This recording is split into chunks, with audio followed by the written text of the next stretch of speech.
வணக்கம். இன்று உங்கள் அனைவரையும் சந்திப்பதில் மிக்க மகிழ்ச்சி. நம்மளோட சேனல் நிறைய நல்ல விஷயங்களை பற்றி பார்த்துட்டு வரோம். ஆன்மீக தகவல்கள் பற்றியும் பார்த்து கொண்டு வருகிறோம். குழந்தைகள் வளர்ப்பு பற்றியும் பார்த்து கொண்டு வருகிறோம். அந்த வகையில் இன்று நாம் தெரிந்து கொள்ளப் போவது சோழி பார்ப்பது எப்படி என்பதை பற்றி தெரிந்து கொள்ளலாம். அதாவது 6 முதல் 12 வயது வரை குழந்தைகளை கூப்பிட்டு 12 சோழிகளை எடுத்துக்கொள்ள வேண்டும். 12 சோழிகளை போட்டு வரும்பொழுது அதனுடைய நிமிர்த்தத்தை வைத்து நாம் தெளிவாக சொல்ல முடியும். அதாவது சோழி என்பது மகாலட்சுமியின் அம்சமாக கருதப்படுகிறது. அப்படிப்பட்ட சோழியை பற்றி இன்று நாம் தெளிவாக தெரிந்து கொள்ளலாம். அதாவது 7 சோழிகள் நிமிர்ந்தால் என்ன பலன் என்பதை பற்றி தெரிந்து கொள்ளலாம். 7 மலையானின் ஆசி கிடைக்கும் என்றே கூறப்படுகிறது. 7 சோழிகள் நிமிர்ந்தால் 7 மலையானின் ஆசிகள் கண்டிப்பாக கிடைக்கும் என்று குறிப்பிடப்படுகிறது. வீட்டில் மகிழ்ச்சி அதிகமாகவே கிடைக்கும் என்றும் வீட்டை விட்டு வெளியேறி சென்றவர்கள் விரைவில் வருவார்கள் என்றும் கூறப்படுகிறது. எடுத்த தொழிலில் வெற்றிகள் அதிகமாக கிடைக்கும் என்றும் கூறப்படுகிறது.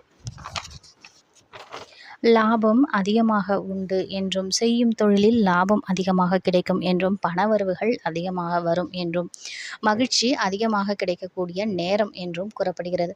நல்ல நேரம் ஆரம்பிக்கும் நேரமாக அதை குறிப்பிடுகிறார்கள். இன்று நாம் 7 சோழிகள் நிமிர்ந்தால் என்ன பலன் என்பதை பற்றி தெரிந்து கொண்டோம். அடுத்து 8 சோழிகள் நிமிர்ந்தால் என்ன பலன் என்பதை பற்றி தெரிந்து கொள்ளலாம்.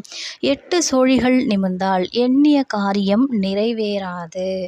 அதாவது எப்பொழுதும் எண்ணிய காரியம் அந்த நேரத்தில் நிறைவேறாமல் இருக்கும் என்று சொல்லப்படுகிறது.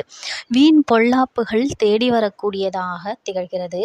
வேலையில் எண்ணிய காரியம் நடக்காது. வீண் பிரச்சனைகள், பழிகள், சுமைகள் வரக்கூடிய நேரமாக அது திகழும்.